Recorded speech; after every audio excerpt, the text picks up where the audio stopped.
तो इस एपिसोड की शुरुआत वहीं से होती है जहाँ से पिछला एपिसोड खत्म हुआ था। पिछले एपिसोड के एंड में देखा था, हमारे मेन कट्टे के सामने 3 पिल रख के दिया जाता है। बोला जाता है कि 2 पिल नॉर्मल है, 1 पिल पॉइजनस बन जाता है, जबकि बनाने का तरीका सेम है, एक साथ ही बनाते हैं और लेकिन काम कोई नहीं करता।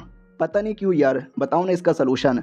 तो हमारा मेन कट्टा भी कहता है लेट मी सी। तो हमारा मेन कट्टा अच्छे से अपना क्या बोलते हैं जेड वर्ल्ड में आता है और वहाँ पे चेक करने लग जाता है कि वेल हाँ, तरीका तो सेम है, इंग्रेडिएंट भी सेम है, लेट मी सी गड़बड़ किस में हो रहा है। तो अच्छे से देख कर अनुमान लगा लेता है और कहता है वेल ये वाला पिल पॉइजनस यहाँ पे नहीं है और ये वाला पिल भी पॉइजनस यहाँ पे नहीं है। रही बात असर क्यों नहीं करता, हाँ क्योंकि भाई ये तरीका यही है, तुम जब पिल बनाओगे ना तो ऑटोमेटिक 2 नॉर्मल और 1 पॉइजनस बनेगा और इसका असर होने के लिए तुम्हें खाना पड़ेगा तीनों एक बार में। एक बार में क्यों नहीं खाते हैं? तो अब जाके उसको आइडिया लगता है कि माय गॉड यार, इतना कॉमन सी बात थी जिसका मैं अनुमान यहाँ पे लगा नहीं पा रहा था, इस लौंडे ने देखते ही अनुमान लगा लिया। इस जीनियस यार, ये तो मेरे से भी ज़्यादा टैलेंटेड यहाँ पे निकला। तो पीछे से स्नेक भी कहती है यस, हमारे मास्टर वाकई में काफ़ी टैलेंटेड है। हमारा मीट कट्टा भी कहता है खुश हो गया ना, तो मैं आपको इसकी रेसिपी दे सकते हो क्या? वो भी कहता है वेल आपको इसकी रेसिपी चाहिए क्या? हमारा मीट कट्टर भी कहता है या। वो सामने से हमारे मीट कट्टे के मास्टर के बारे में पूछ लेता है, तुम्हारे मास्टर का क्या नाम है? ये भी कहते जुओ चोंगू नाम है। वो भी कहते जुओ चोंगी। अबे यार आपने पहले क्यों नहीं बोला? अरे मेरी ओर से भी रिस्पेक्ट बनती है। अरे बहुत उनके बारे में मैंने सुना है, वो तो बड़े टैलेंटेड बड़े कमाल के अल्केमिस्ट यहाँ पर है। आप पहले बोले रहते ना तो ना यार, डोंट वरी, ये जो पिल का फॉर्मूला है ना मैं दे दूंगा।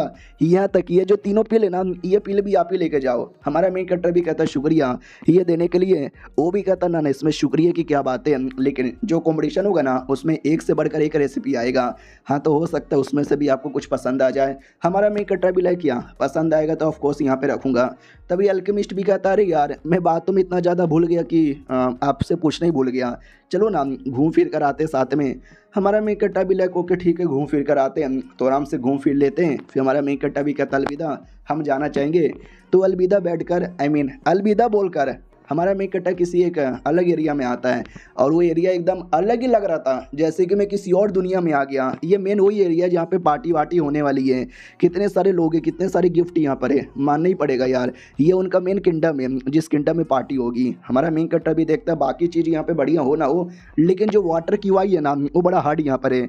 अगले 3 महीने तक हम यहीं पर रहने वाले हैं, मैं स्पेशली सेकुलेशन में जाऊँगा, तो इन 3 महीनों में कोई आके मुझे डिस्टर्ब ना कर दे, समझी? वो भी कहती है या जाओ जाओ, कोई आपको डिस्टर्ब नहीं करेगा। हमारा मेन कट्टर कमरे में आके बैठता है, वो तीनों पिल जो अल्केमिस्ट ने दिया था हमारा मेन कट्टर वो भी निकाल लेता है। कहता चलो मैं ये पिल यूज़ करके देखता हूँ, ये मेरे लिए थोड़ा काम आएगा। गॉप गॉप गॉप गॉप गॉप गॉप खाओ उसको लेता है और खाने के बाद वाकई में बॉडी में चेंजेस आने लग जाते हैं, पावर वावर यहाँ पे बढ़ जाती है। जो तलवार यहाँ पे था ना वो तलवार पे चेक करके देखता है तो तलवार हल्का सा जंगीला हो जाता है। क्या ना भाई जो 3 पिल यहाँ पे थे, एक पॉइजनस था तो यह पॉइजन वाले पिल का असर था। उतने में पीछे से अपनी लड़की आती है और कहती शिट यार, जिनका बर्थडे पार्टी है ना उनके यंगेस्ट बेटे आपसे मिलने आए। हमारा मेन कट्टा भी लाइक ओह वो मुझसे मिलने आया, वो नहीं आया, उसका कोई नौकर मिलने आया है। तो नौकरानी आती है और कहती हेलो मैं प्रिंस की नौकरानी यहाँ पर हूँ। प्रिंस ने आपके बारे में बहुत सुना, आपकी कमाल कमाल की अल्केमिस्ट टेक्निक के बारे में सुना है, तो आपको एक छोटा सा गिफ्ट यहाँ पे देना चाहते हैं, ये लीजिए। तो एक कपड़ा निकाल के देती है। हमारा मेक कट्टा देखते ही अनुमान लगा लेता है ये कपड़ा कोई ऐसा वैसा नहीं है, ये स्पेशल यहाँ पे लग रहा है, ये स्पेशल यानी काफ़ी स्पेशल। चलो ठीक है भाई, अगर इतना प्यार से दिया जा रहा है ना मैं रख लेता हूँ, लेकिन कपड़ा दे तो आए नहीं होंगे, कुछ और काम होगा। तो बोलो यार क्या काम है? नौकरानी भी कहती है सही पकड़े हो, क्या ना भैया आप बड़े टैलेंटेड हो, बड़े कमाल के हो, ना जाने और क्या क्या यहाँ पे कर सकते हो, लेकिन आप कुछ और यहाँ पे ना कीजिए प्लीज़ यार, बंद यहाँ पे कर दीजिए।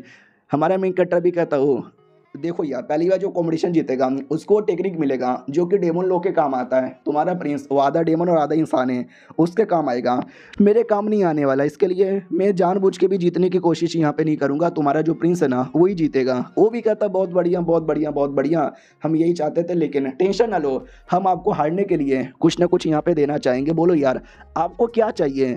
हमारा मेन कट्टर भी कहता वेल वो जो टेक्निक है ना वो टेक्निक ही दे दोगे तो ज़्यादा सही है। ये भी कहती हैं अबे टेक्निक के लिए कंपटीशन यहाँ पे पार्टिसिपेट कर रहे हैं, तुम कह रहे हो कि हमारे टेक्निक किसी काम का नहीं है, लेकिन फिर तुम ही मांग रहे हो, ये क्या बोल रहे हो? हमारा मेक कट्टर भी कहता रहे नहीं देख तुम गलत समझ रही हो, हमेशा के लिए टेक्निक नहीं चाहिए, मैं बस देखूंगा, थोड़ा बहुत बातें यहाँ पे जानूंगा, 2-4 पिल मैं भी दे दूंगा, हाँ बस ये देखना है। तो मैडम भी लाइक बस इसको देखना है, बदले में पिल भी देगा, क्या करूं यार, एक काम करते हैं मान ही लेते हैं और क्या, लेकिन मैं क्या फ़ैसला लूं, जाके मालिक को बताती हूँ, मालिक जो फ़ैसला लेंगे। तो अब आते भाई 2 दिन बाद हमारे मेन कट्टा को टेक्निक ला के दे दी जाती है। हमारा मेन कट्टा भी लग हुआ मुझे लगा कुछ दिन लगेगा, लेकिन ये तो 2 दिन के अंदर यहाँ पर आ गया। बड़े तेज होते हैं हमारे सरकारी नौकर, बिल्कुल भी ना। ये लो मैडम जी तुम डेमन हो ना, ये तुम्हारे काम आएगा। वो भी कहती हो मेरे लिए यहाँ पे मंगाया, शुक्रिया, बढ़िया है बढ़िया है, ओह नाइस, ओह क्या नॉलेज है। हमारा मेन कट्टर भी कहता मैंने नज़र रखने बोला था तो कुछ नज़र चला। तो मैडम भी कहती है या क्या न दिन में मैंने कुछ इंसानों को, कुछ डेमो लोग को साथ में ऐसा मिलजुल कर कुछ ज़्यादा यहाँ पे देखा इकट्ठा होते हुए। तो ना जाने क्यों यार मुझे डाउट हो रहा है कि साले पक्का दाल में कुछ ना कुछ काला यहाँ पे करना चाहते हैं। हमारा मेन कट्टा भी लाइक मुझे ऐसा लगता है ये जो शांति महसूस हो रही है ना, ये तूफान से आने की पहले की शांति हो रही है। मुझे ऐसा लगता है कुछ ना कुछ गड़बड़ होगा। ये जो किताब हम उस प्रिंस को वापस करते हैं और जितना जल्दी हो सके उतना जल्दी यहाँ से निकल जाते हैं। तो ये भी कहती वाट ऐसा यहाँ पे होने वाला है, ओ शिट, बर्थडे भी सेलिब्रेट नहीं करोगे, ऐसे ही निकलोगे। हमारा मेन कटर भी कहता है हम ऐसे ही निकलेंगे, क्योंकि मुझे बहुत ज़्यादा बुरी फीलिंग यहाँ पे आ रही है। तो मैं नहीं चाहता कि इस लफड़े में ज़्यादा फंसे और कुछ भी दिक्कत हो। तो ये भी कहती है ओके ठीक है, तो जितना जल्दी हो सके उतना जल्दी निकलने की तैयारी यहाँ पे कर लेते हैं। हमारा मेन कटर भी कहता हाँ, लेकिन हो सके तो जो फीमेल डेमन होती है ना, फिश वाली, उनको लेना और यहाँ से निकाल देना। वो भी कहती हो साले तुम तो बड़े कमीने आदमी यहाँ पर हो। हमारा मेन कटर भी कहता ना ऐसा कुछ गंदा इरादा नहीं है मेरा, वो किसी और काम के लिए है। ये भी कहती ओके ठीक है मैं तैयारी करती हूँ।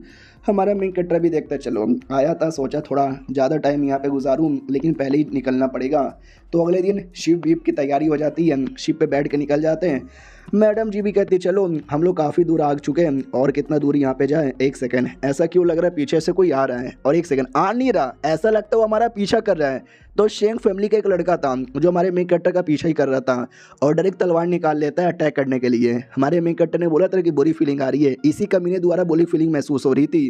वो जैसे अटैक करता है हमारी लड़की बीच में आके बचा लेती है। हमारा मेन कट्टर कहता है कौन है रे तू, हमारे पे क्यों अटैक कर रहा है। वो भी कहता है जांग के बच्चे, शेंग फैमिली का लड़का याद है, शेख जिंगने। हमारा मेन कट्टा भी कहता हो या मुझे याद है। साले तू कौन है, तू भी शेन फैमिली का कोई लड़का है क्या।